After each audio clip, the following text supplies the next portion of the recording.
Oi gente, vocês estão bem? Esse vídeo vai conter spoilers de Era Uma Vez um Coração Partido e também da Balada do Felizes para Nunca, que é o livro que eu vou resenhar aqui hoje. Mas espera aí, não sai ainda desse vídeo que tem uma parte sem spoiler e eu vou explicar já. Eu vou falar sobre a história, vou fazer um resumo de tudo, principalmente desse livro aqui, mas vou dar uma revisada nos pontos do primeiro livro também, porque eu sei que o terceiro livro tá vindo aí e se você é como eu, que tem uma memória assim péssima para os primeiros livros das sagas, quando lança o segundo ou terceiro, você já leu aquele livro faz tempo, eu espero que esse vídeo te ajude.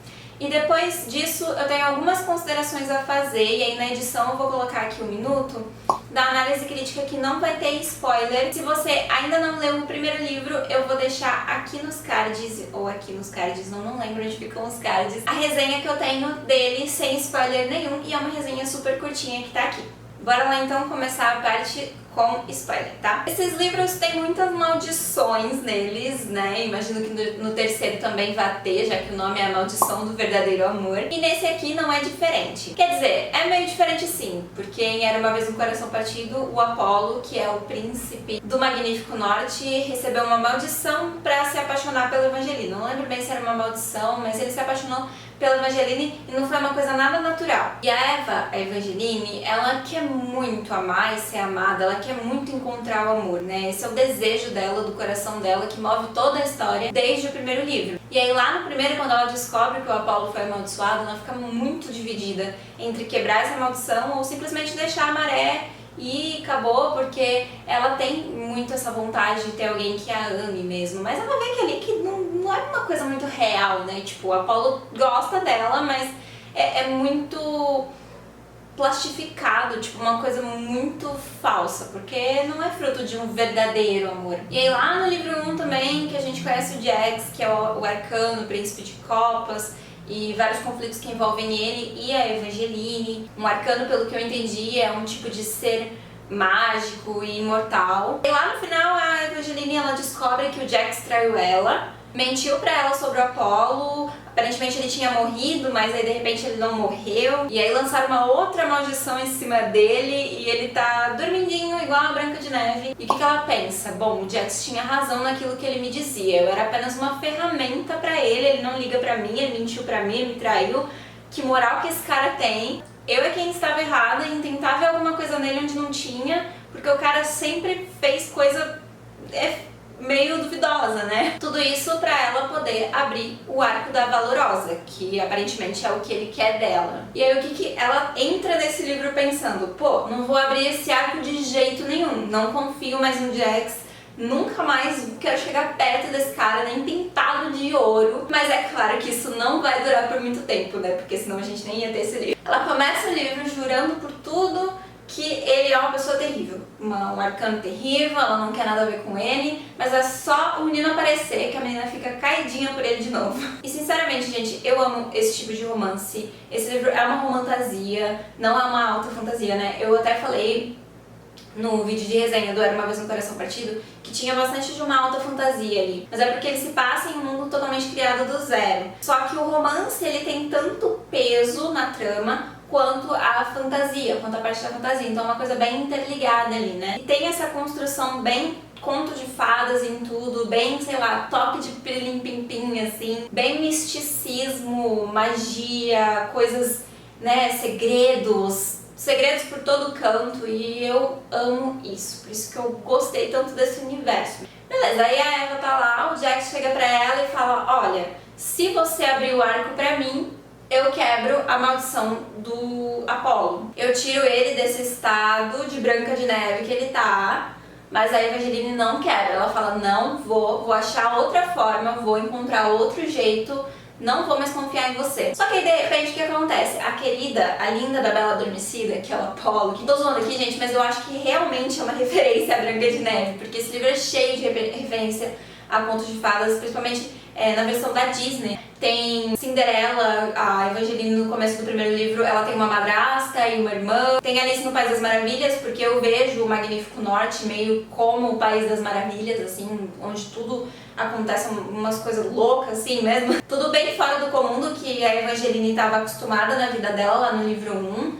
Tanto é que ela nem sabia se magia existia de verdade, aí ela vai pro Magnífico Norte e encontra a magia, e, né, vários tipos de magia, vários tipos de, enfim, loucuras diferentes. E agora é Branca de Neve, porque o Apolo dormindo, num sono profundo, e ninguém sabe como acordar ele ainda, pra mim é Branca de Neve. Fora que a Stephanie Garber, ela ama contos de fadas, está escrito até na orelha do livro, na biografia dela, é uma das coisas que eles grifam aqui. Enfim, o querido do Apolo, ou não querido do Apolo, ele simplesmente some da cama dele e a Evangeline fica lá, né? Tipo, ué, cadê? Meu marido desapareceu, foi embora. Porque eu não lembrava, mas aparentemente eles se casaram realmente no primeiro livro, né?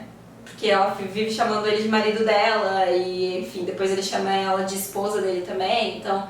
Realmente, eles se casaram, eu não lembrava. Mas em real, assim, química nenhuma. Não sei se tem alguém aí que torce pra esses dois ficarem juntos, mas cara, não tem outra coisa do que Jax e Evangeline. Os dois foram feitos um pro outro. O não querido sumiu, o Apolo sumiu, de repente ele volta tentando matar a Evangeline. Tipo, do nada. Seguinte, vou atirar uma flecha no teu coração, você vai morrer. Porque eu quero, acabou. Lançaram uma maldição nele. E ainda bem que ele é bem ruim de mira. Mas eu devo confessar que foi uma reviravolta que eu não tava esperando. Bem no comecinho do livro ali, tipo umas 60 páginas, ou até antes, não sei, pá, do nada, a Apolo tá tentando matar a Evangelina. Ela tava tentando salvar ele. E ele de repente, pô, vou te matar, né? Ele tem aquele sentimento conflitante ali, a gente vê meio que duas caras, né? Tipo, o Apolo que quer matar a Evangeline e o Apolo que de repente ficou apaixonado por ela, sabe? De verdade, sem depender da maldição lá e tal. Até onde a gente sabe, né? E uma questão muito grande da Evangeline é que ela acha que o amor vai salvar ela de tudo. E, tipo, esse amor, independente de quem ela receba esse amor e de como isso acontece. Mesmo que ela sinta ali no fundinho do coração dela que ela não realmente ama a pessoa. Ela acha que ela tem que aceitar o que der porque ela quer amar e ser amada. Mas acho que ela ainda tem que descobrir o que é o verdadeiro amor.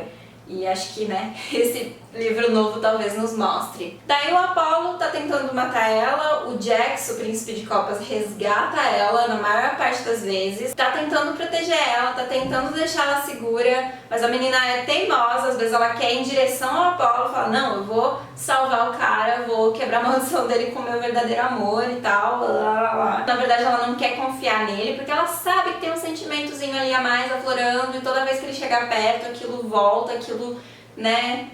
Ela sabe o que tá rolando ali. Enfim, eu já tinha falado que o Apolo ele tá sob efeito de uma maldição, mas eles descobrem isso acho que um pouco depois, se eu bem me lembro. Eles descobrem que é uma maldição. E a maldição é a maldição do arqueiro e da raposa, que é uma balada contada ali no Magnífico Norte a respeito da história de um arqueiro que se apaixonou por uma raposa, mas ele estava amaldiçoado para matar essa raposa. Então, quando ele visse ela, apesar de estar apaixonado por ela, ele tinha um ímpeto de matar ela. E esse arqueiro, ele tá fadado a caçar essa raposa e matar ela. E é claro que não é coincidência nenhuma que a Evangeline se chame Evangeline Raposa e que o Jax chame ela de Raposinha, que inclusive eu acho a coisa mais fofa. E lembrando que ela também é uma chave para abrir o Arco da Valorosa, que ninguém sabe o que tem dentro direito por conta da maldição das histórias, que ninguém consegue finalizar uma história contando o que é de verdade, as lendas e tal. Alguns dizem que tem um monstro, outros dizem que tem coisa boa, ninguém consegue saber realmente, ou quem sabe não consegue falar o que realmente tem lá dentro. E aí, enquanto isso, enquanto o Apolo tá caçando a Evangeline, o Jax tá tentando proteger ela, ao mesmo tempo o Jax, o Caos e a Lala, que é uma amiga dela, também é outra arcana, a noiva abandonada, e o Caos, que é aquele vampiro que a gente conhece no primeiro livro, convencem a Evangeline de que a única forma dela quebrar a maldição do Apolo, trazer ele pro estado normal dele de volta, é ela abrir o Arco da Valorosa. Lembrando que essa maldição tem outro detalhe. O príncipe Apolo, além de ele estar fadado a caçar a Evangeline, ter esse ímpeto de caçar ela, se ele se ferir, a Evangeline também se fere. Eles estão conectados ali de alguma forma pela maldição. E se eu não me engano, vice-versa também. Então, se a Evangeline se fere, o Apolo também se fere. A Eva acaba concordando eventualmente em abrir o arco, porque ela vê que é o único jeito mesmo. E para abri-lo, ela precisa ir em busca de algumas pedras que faltam, porque o arco ele só pode ser aberto com uma das chaves. A lenda diz que a chave ela é coroada de ouro rosé e a Evangeline tem cabelo rosa, mas que eles também precisam de 4 pedras preciosas, pedras mágicas, para abrir esse arco. E se eu não me engano, eles já têm 2 delas, mas precisam das outras 2 pra poder colocar todas lá e abrir. E um outro detalhe do poder que a Eva tem, porque ela tem um poder mágico, que é abrir fechaduras. Então ela usa o sangue dela, ela encosta o sangue dela em qualquer fechadura e ela consegue abrir qualquer coisa. E tem uma parte que eu esqueci, tem uma parte que o Apolo atinge ela antes disso. E o Caos, que é o vampiro, ele morde ela porque a mordida do vampiro, além da propriedade de fazer o outro se tornar vampiro, se a pessoa consumir sangue antes do amanhecer, acho que é. E aí, em paralelo a isso, a Lala tá prestes a se casar com um cara que é da casa Massacre do Arvoredo. Que é uma coisa que também, né, tem essas casas nobres com esses nomes que remetem muito a contos de fadas também. O Jax e a Evangeline vão pra festa de casamento em busca das pedras, porque eles acham que como a nobreza toda vai estar lá, né, provavelmente as pedras também vão. A Evangeline sente um ciúmes absurdo do Jack e acaba matando uma das outras chaves, mas não é por isso, não é por causa dos ciúmes, é porque a chave tava tentando matar ela mesmo. A mocinha, eu nem lembro o nome da mocinha, gente, desculpa, acho que é Petra. E ela pega uma das pedras com a pedra, que é a pedra da verdade. Nesse processo todo ela é ferida porque o Apolo tá sendo ferido e o Jax pega ela, leva ela pro terreno muito curioso, que ela ficou muito curiosa com o terreno da Casa Arvoredo da Alegria, que eles passaram na frente do terreno quando eles estavam indo pra Casa Massacre do Arvoredo. E nisso o Luke viu ela sendo ferida pelo Apolo, o Jax manda o Luke ir até o Caos e procurar o Apolo pra curar as feridas do Apolo. O Luke é aquele cara por quem ela começa o primeiro livro apaixonada, aí ela até faz um acordo com o Jax, ela vai pra igreja lá do Jackson de louvar pra ele, tipo, pedir ajuda dele, o Jax responde pra ela e ela acaba virando pedra, uns negócios assim, enfim. Eu não vou dar resumo completo do primeiro livro porque eu realmente não lembro tão bem, porque esse aqui eu acabei de ler. Ele virou vampiro, ele vai, ajuda, persegue o Apolo, pega o Apolo, leva o Apolo até o Caos, pra eles poderem curar o Apolo e a Evangeline também não morrer. E aí, antes disso, tem uma questão que eu esqueci, que eu acho que é importante, vai ser importante talvez no próximo livro, pra gente entender essa parte, né? Por que o Apolo foi ferido de repente? O irmão dele, que tinha tentado matar a Evangeline lá no Era Uma Vez, ele escapou da prisão e ele não tava nada feliz com o irmão dele, tipo, ele não curtia muito o irmão dele, não. E eu imagino que tenha sido alguma tentativa dele, né? Tem até a teoria dentro do livro, de assassinar o irmão e ao mesmo tempo levar a Evangeline pra impedir ela de abrir o Arco da Valorosa, porque eu lembro que ele não queria que ela abrisse o Arco da Valorosa. E ela tinha ido conversar com ele, achando que ele ia ajudar ela por causa do irmão dele, achando que ele queria salvar o irmão dele, enfim, não queria. E aí aconteceu tudo isso. Mas essa parte ela termina meio que em aberto. Imagino eu que ela vai voltar lá no próximo livro. Lá em Arvoredo da Alegria, que é pra onde o Jax levou a Evangeline, eles vão pra um tipo de estalagem, um tipo de chalezinho, um lugar bem aconchegante, assim, sabe? E um lugar mágico também. Nenhuma maldição atinge ninguém ali. Ali a Eva, ela tá a salvo. Enfim, o Jax também não tem a sua maldição ali, né? Coisa vai, coisa vem, o dragãozinho entra, a Evangeline desconfia que o Jax tem a ver com o lugar em questão, ela é muito curiosa sobre o passado dele, né? Por que ele é tão fechado, por que ele é tão frio, por que ele é tão, né, do jeito que ele é. Eles têm uma troca de situações ali, em dado momento o Jax ele sai e ele volta depois de um tempo ferido pela Lala, porque a Lala acha que o Jax contou pra Eva que foi a Lala que amaldiçoou o Apolo, só que na verdade a Evangeline tinha ouvido lá na festa, né, tipo, em algum dia que ela tava passando assim no quarto, aí ela encostou o ouvido, ela ouviu porque ela tava ela tava com ela a Pedra da Verdade, então incitou eles a falarem a verdade sobre o que estava acontecendo. E ela amaldiçoou a Eva pra convencer ela a abrir o arco, porque assim a Lala poderia ter o seu amado de volta. Porque ela acredita que o amado dela tá lá no arco, tá preso lá dentro do arco. E a Lala, ela é conhecida como a noiva abandonada, né?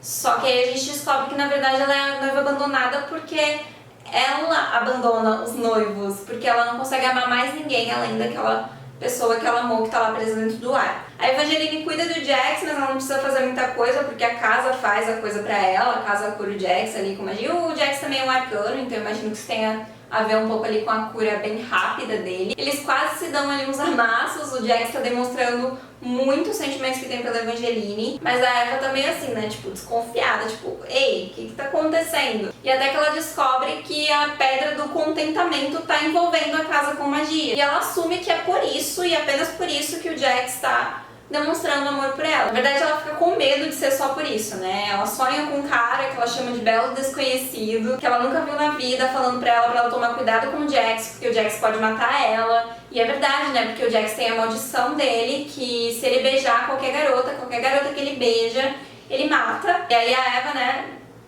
Não sei, tá bom, ok, mas tá tão legal aqui, só que ela começa a perceber que tá muito legal, tá legal demais. Apesar de estar gostando do que tá rolando ali, porque ela gosta do Jax, a Eva fica com medo de nunca mais conseguirem sair dali, envoltos nesse feitiço do contentamento. Ela decide tirar a pedra do lugar, guardar ela, mesmo o Jax sendo totalmente contrário a isso. E ela acha que é só por causa da pedra do contentamento, mas eu tenho uma opinião diferente. O semblante dele muda completamente, ele volta a ser o Jax mal-humorado de sempre. Inclusive, falando do Jax, tem um mistério que ainda não foi revelado, que é por que ele fica jogando a maçã pro alto e mordendo a maçã o tempo todo. Eu espero que isso seja falado no próximo livro. Ou não sei, talvez tenha sido falado em Caraval, eu ainda não li Caraval. Depois que a Evangeline retira a pedra do lugar, o aconchego some, até o dragãozinho vai embora, some, e eles voltam pro covil do caos e dos vampiros. Lá o Jax fala pra Evangeline não procurar pelo Apolo, porque ele ainda tá sob o efeito da maldição.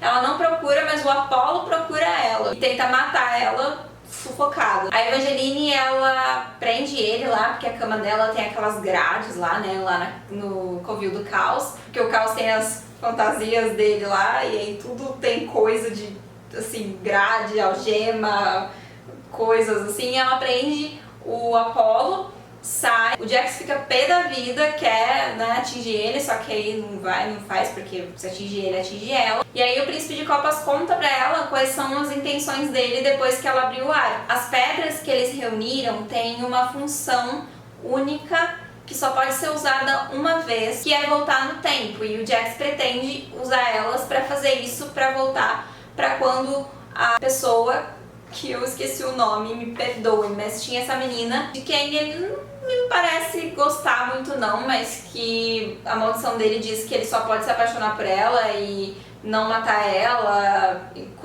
quando isso acontecer, quando ele beijar ela e tal. E aí ele quer voltar no tempo pra época que ela morreu, trazer ela de volta à vida, alguma coisa assim, nesse sentido, assim, sabe? Só que ele fazendo isso, a Evangeline vai esquecer de tudo que aconteceu, né? As coisas que aconteceram já não vão mais existir. E ela também não vai se lembrar dessa outra realidade. Ele vai se lembrar de tudo, mas ela não, e ela não tá muito feliz com isso, não. Ele conta pra ela que ele é o arqueiro da balada do Arqueiro da Raposa, como se a gente não soubesse, e ela também. E aqui a gente vê que o querido tem o mesmo problema que a Eva, de achar que o amor, né, tipo, ele pode amar uma pessoa que escolheram pra ele, mesmo sem gostar realmente dessa pessoa, porque é o que dá, é o que tem pra hoje. E assim, eu entendo que ele quer realmente proteger a Evangeline, porque quem ele ama realmente é ela, só que ele sabe que tem muitos perigos envolvidos nisso, então ele prefere, tá de boa, vou fazer aqui o que eu preciso fazer e deixar ela em proteção. Então eu acho isso muito honroso, na verdade, da parte dele. A Eva tenta convencer ele do contrário, mas não adianta.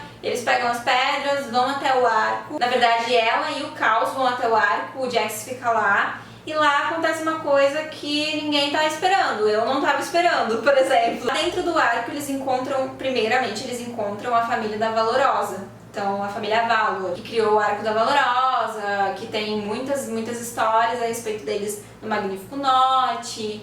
Então, assim, primeiramente. Segundamente, descobrem que o Caos, na verdade, é o Castor, que é o filho da querida lá da Valor, lá da família, ele é parte da família. E aí, logo depois disso, o Castor, ele tira o elmo, porque ele tem aquela maldição que ele tem aquele elmo na cabeça dele. A mocinha lá da família Valor, ela tem o poder de quebrar maldições, então ela quebra essa maldição, ele tira o elmo, e a primeira coisa que ele faz é atacar a Evangeline. E assim, matar a menina, porque ele chupa todo o sangue dela. Gente, tipo, eu não tava esperando um plot twist desse, de verdade, assim, eu não tava esperando. Mas lógico que não terminou assim, né? Nesse capítulo, na verdade, a Stephanie, ela coloca um fim ali. Só que depois tem outro capítulo do Jax agonizando, tipo, sofrendo toda a dor dele por causa do que aconteceu. E a mocinha lá que quebra as maldições fala que não vai trazer a Evangeline à vida, apesar de ele estar implorando pra ela fazer isso, porque ela disse que ela não vai fazer isso porque ela já fez isso uma vez e não deu muito certo. E aí a gente descobre que o Caos, ele foi trazido à vida por ela, de volta e aí ele se tornou um vampiro. E ela não gosta do que ele se tornou, né? Porque, enfim, ele mata pessoas pra se alimentar. E ela não quer fazer isso de novo, porque ela não quer saber o que a Evangeline poderia se tornar. E aí o que o Jax faz? Ele usa as pedras que ele ia usar pra voltar no tempo pra si próprio, pra voltar no tempo e salvar a Evangeline. Então aí a gente tem uma volta lá nos capítulos onde a Evangeline tá pensando sobre o tempo, como o tempo tá passando rápido, e pensando em falar com o Jax, falar que ama ele e tal. Tem algumas mudanças ali, né? Então o Jax, ele vai junto, na hora que eles vão abrir o arco, ele diz que a Evangeline depois ela tem que ir embora, só que ela não vai, ela fica ali. Aí ele fala as coisas pra ela, as coisas machucam ela, só que depois ele fala pra ela porque que realmente ele quer que ela vá embora. Ele não quer que ela se machuque, tal, e ela fala, não, mas então, querido, por que você tá me machucando, né? Tipo, era só falar isso, era só falar a verdade desde a primeira vez. E eu concordo, assim, às vezes o Jax, ele faz umas coisas que eu não tanco muito, assim, sabe? Tipo, essa cena, assim, eu não me caiu muito bem, sabe? Por que ele fez aquilo, aí do nada depois ele falou a verdade, sabe? Pra mim foi meio infantil, sabe? E essa cena foi meio... quê?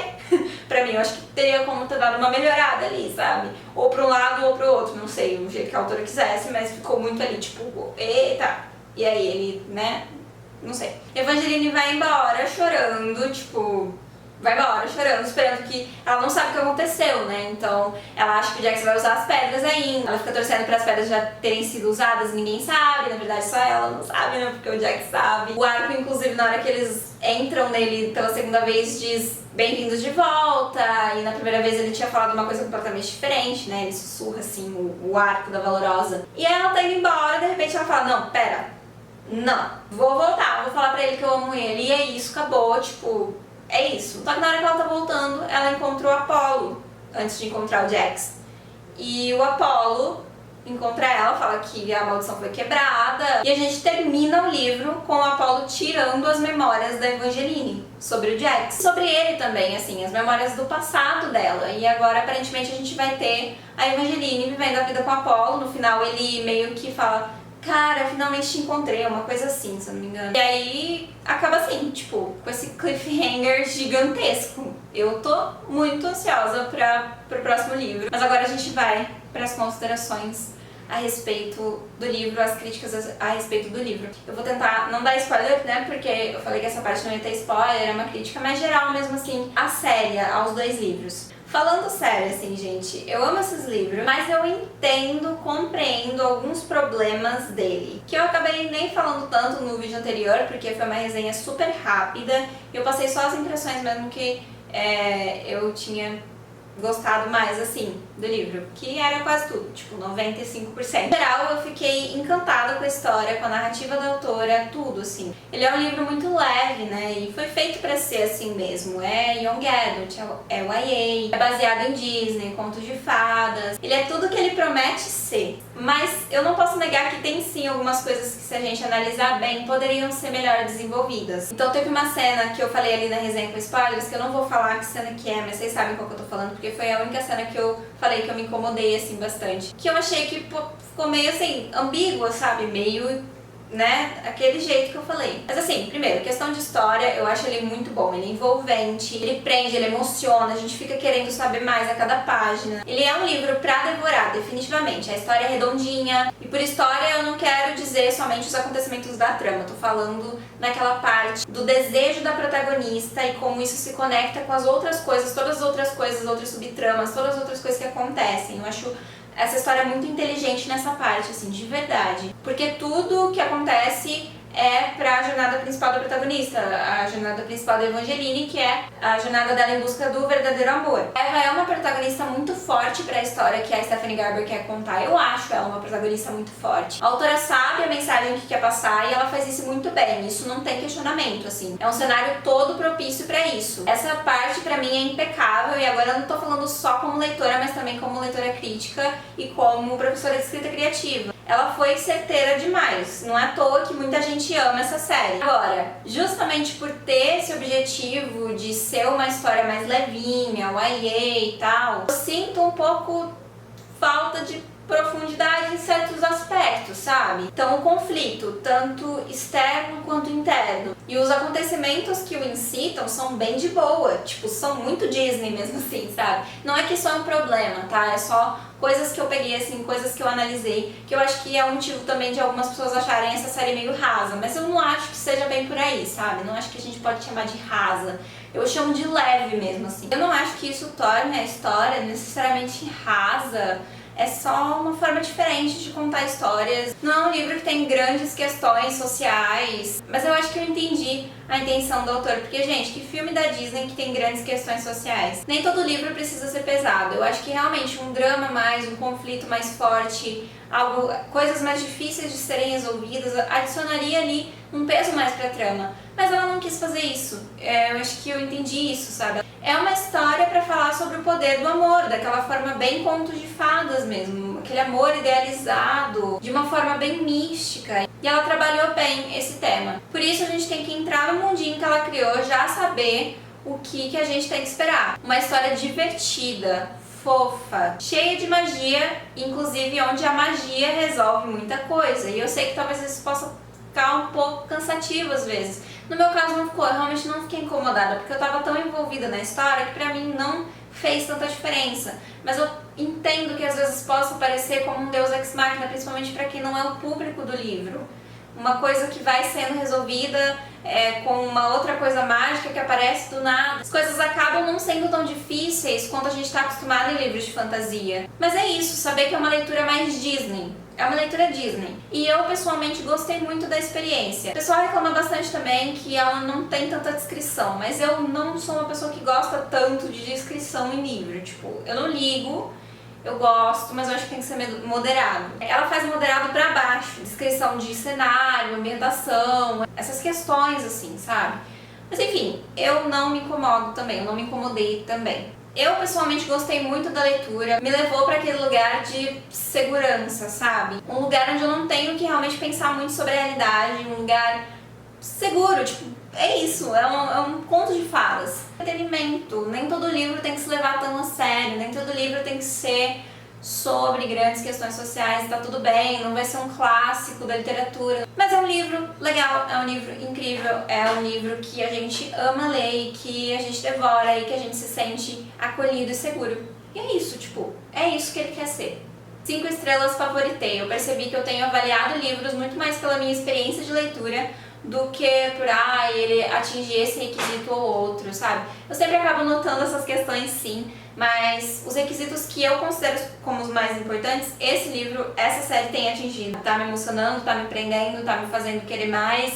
Essa foi a resenha de hoje, gente. Eu espero que vocês tenham gostado, que vocês tenham sobrevivido até o final desse vídeo, que foi um vídeo longo. Faz muito tempo que eu não faço vídeo longo assim, mas eu lembrei que eu gosto de fazer vídeo assim, porque eu tô realmente falando sobre o livro, o que eu li, o que eu achei e tudo assim, com spoiler.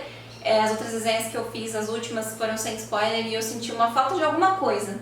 E eu acho que era isso. Acho que agora eu entendi que era isso mesmo. Se vocês gostam de vídeo com spoiler assim, comenta aqui embaixo pra eu saber, porque eu vou fazer mais vídeo com spoiler, porque assim eu consigo passar mais do que a leitura foi pra mim, do que falando aqui sem spoiler. Muito medo de dar spoiler, porque tudo pra mim é spoiler. Me segue lá nas outras redes, Instagram, TikTok, Twitter. Não esquece de se inscrever. E logo logo eu acho que eu tenho uma novidade aqui pra vocês, uma coisa que eu tenho pensado que pode ajudar a manter esse canal dessa forma. Eu tô fazendo um vídeo por semana, enfim. Mas aí, outro vídeo a gente fala sobre isso. Um beijo, gente, e até o próximo vídeo.